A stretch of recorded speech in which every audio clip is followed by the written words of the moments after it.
রাধে রাধে বন্ধুরা, টুম্পা ডেইলি লাইফস্টাইলে সবাইকে স্বাগত। যাচ্ছি একটু দোকানে।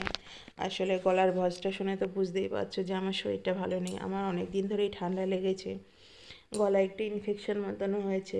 ওষুধ খাচ্ছি তাও কমছে না, আবার ওষুধ চেঞ্জ করা হয়েছে। তাই সেগুলো একটু আনতে গেছিলাম। তারপরে চলে গেছিলাম একটু ফাস্টফুডের দোকানে। মেয়ে যেহেতু এসব খেতে একটু ভালোবাসে, আমি বেশিরভাগ বাড়িতেই বানিয়ে দিই, কিন্তু এত শরীরটা আজকে খারাপ লাগছে না, আর ইচ্ছে করছিল না, তাই একটু দোকান থেকেই কিনে নিয়ে আসলাম। আর হ্যাঁ, আমার পেজটা যারা এখনও ফলো করোনি একটু ফলো করে দিও, চ্যানেলটাকে একটু সাবস্ক্রাইব করে দিও, লাইক শেয়ার কমেন্ট করতে ভুলো না। এই দিদিটার পাশে থেকো। আমি আমার কাজের ফাঁকে মানে কাজ করে, তারপরে মেয়ে সব কিছু করে যখন সময় পাই তখনই এই ছোটো ছোটো ব্লগগুলো আমি বানিয়ে তোমাদের সাথে শেয়ার করি। কোথাও ঘুরতে যাওয়ার ব্লগ আমি দিতে পারিনি, কারণ ওর বাবা তো কলকাতায় নেই, বাইরে রয়েছে, তাই আমরা কোথাও ঘুরতেও যেতে পারছি না। মেয়েটারও তার জন্য মন খারাপ।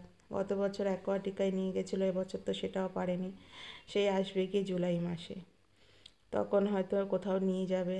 মেয়েটাও বলছিল অনেক দিন ধরে, কিন্তু কি করবো বলুন, আমি তো আর ওকে একা নিয়ে কোথাও যেতে পারি না। রাস্তাঘাট, তারপরে এখন ভোটও চলছে সব জায়গায়, প্রায় সব জায়গায় গন্ডগোল হয়, তাই একা মেয়েকে নিয়ে কোথাও সাহস পাই না।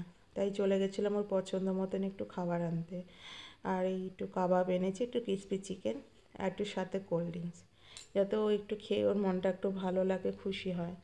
নাহলে ওই সারাদিন পড়া আর নানান অ্যাক্টিভিটি করে না, আর ওর ইচ্ছে করে না। ওরও তো ইচ্ছে করে একটু ঘুরতে যেতে, জানেনই তো বাচ্চা মানুষ।